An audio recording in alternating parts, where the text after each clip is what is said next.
Imagine a beggar who has spent 30 years sitting on an old wooden box asking strangers for spare change. One day someone stops and asks him, "Have you ever looked inside that box?" He hadn't. He pries it open and it's filled with gold. He had been sitting on it the whole time. Eckhart Tolle opens the first chapter of The Power of Now with that story. And the point he's making is this: that box is you. The gold is your true nature.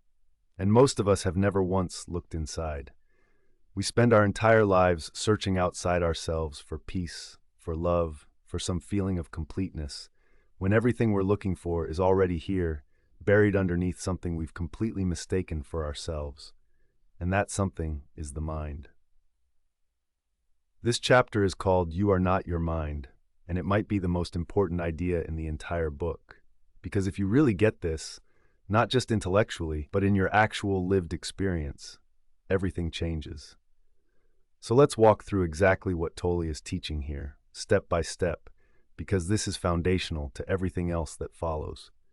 Most of us hear the word enlightenment and picture something reserved for monks or mystics, some distant, almost impossible achievement that takes lifetimes of dedicated practice.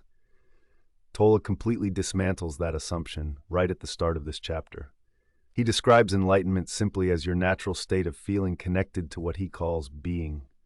Not a superpower, not a reward for spiritual perfection. Your natural state. Being, as Tolle uses the term, isn't something abstract or theological. It's the eternal, ever-present life that underlies every form, and it's not somewhere out there. It's the innermost essence of who you are, accessible right now, in this moment, as the simple felt sense of your own existence. He's careful about language here. He avoids leaning too heavily on the word God, not out of disrespect, but because that word has become so loaded with fixed images and competing claims that it often creates more distance than it does connection. Being is an open concept. You can't form a rigid mental picture of it. It doesn't belong to any tradition or ideology. And crucially, it's not something you have to travel anywhere to find. The reason most of us don't feel this connection isn't that it's been taken from us. It's that something is blocking it. And that something, Tolle says, is identification with the mind.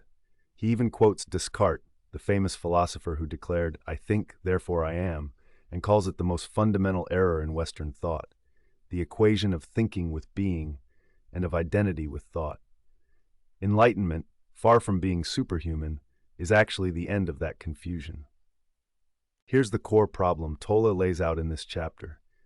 Almost every person alive is running a continuous internal monologue, commenting, judging, worrying, replanning, relitigating the past, rehearsing the future, and they have no idea they can stop. You are not your mind, but most people have never even considered the possibility that there's a difference between themselves and their thoughts. They've assumed entirely unconsciously that the voice in the head is who they are. Tolle makes a striking comparison. He says that if someone went to a doctor and said, "I hear a voice in my head," they'd likely be referred for psychiatric evaluation. And yet virtually every human being hears a voice in their head constantly.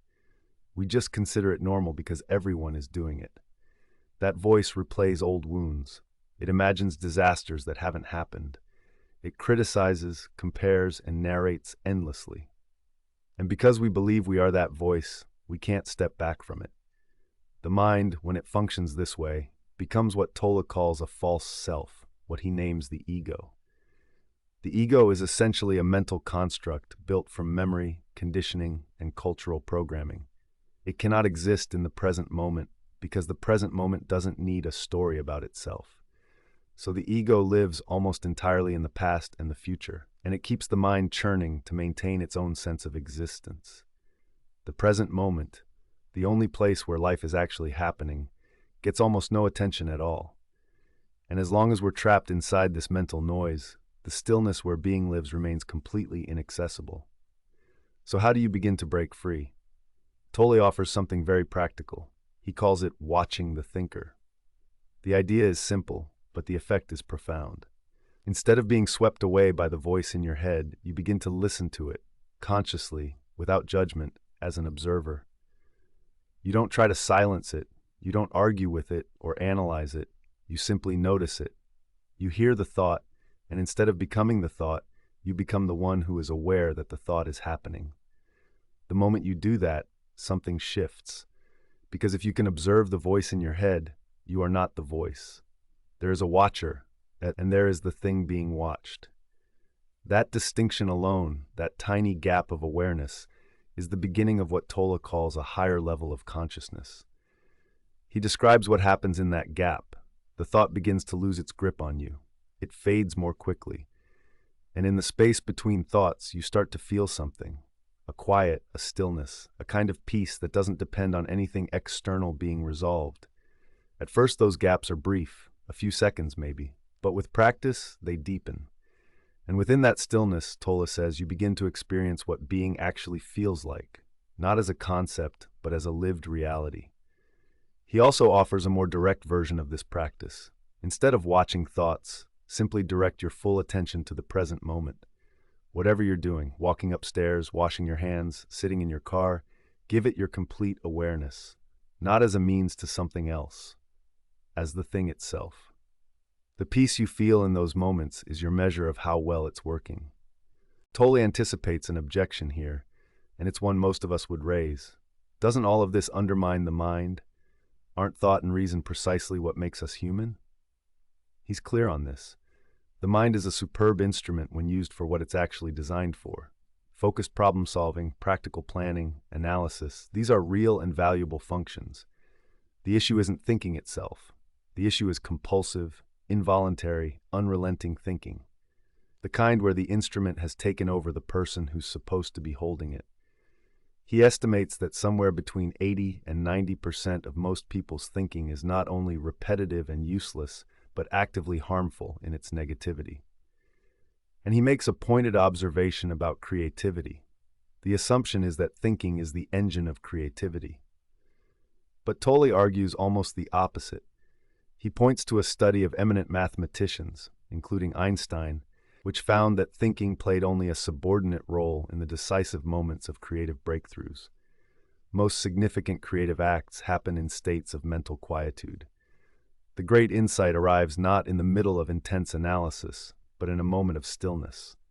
What this suggests is that consciousness is vastly larger than thought. Thought is one function within consciousness, useful, important, but limited. True creativity, genuine love, lasting inner peace, these don't arise from the thinking mind. They arise from the deeper stillness beneath it. You are not your mind, and the richest dimensions of human experience open up precisely when you stop being tyrannized by it. The mind is meant to serve you. When it runs unattended, it becomes the thing you serve. The chapter closes with an important section on emotions, because many people feel less trapped by their thoughts than by their feelings. Tolle's framing here is clarifying. Emotions, as he uses the term, are the body's reaction to the mind. A hostile thought generates tension and heat in the body. That's anger. A thought of threat causes the body to contract. That's fear. The emotion and the thought are deeply linked, feeding each other in a loop. The more identified you are with your thinking, the stronger and more consuming that emotional charge becomes. He offers a practice that mirrors the one for thoughts. Observe the emotion rather than being swept away by it. Feel it in the body. Notice where it lives, the tightness in the chest, the knot in the stomach, without immediately labeling it, analyzing it, or trying to escape it. When you can do that, you become the witnessing presence rather than the emotion itself. That witnessing doesn't suppress the feeling. It creates enough space around it that it no longer controls you. He also draws an important distinction between emotions and deeper states like love, joy, and peace. Real joy, he says, doesn't arise from external circumstances. It arises from within. Real love doesn't oscillate into resentment. These aren't emotions in the ordinary sense. They are qualities of being itself, and they surface naturally when the mental noise quiets down. The everyday emotions we experience are, at their root, variations of an underlying pain that comes from losing contact with who we really are. And the mind's constant activity, far from healing that pain, is largely an attempt to outrun it, one that never quite works. Thank you so much for taking the time to sit with this chapter today. Genuinely, it means a lot. Before you go, I'd love to hear from you. Where in your own life do you notice the mind running on autopilot? And what does it feel like in those rare moments when it actually goes quiet? Drop your reflection in the comments. There's no right answer, and whatever comes up is worth exploring. If this kind of deep, chapter-by-chapter exploration of books like The Power of Now resonates with you, consider subscribing. We're going through the whole book, and what comes next builds directly on everything covered here. See you in the next one.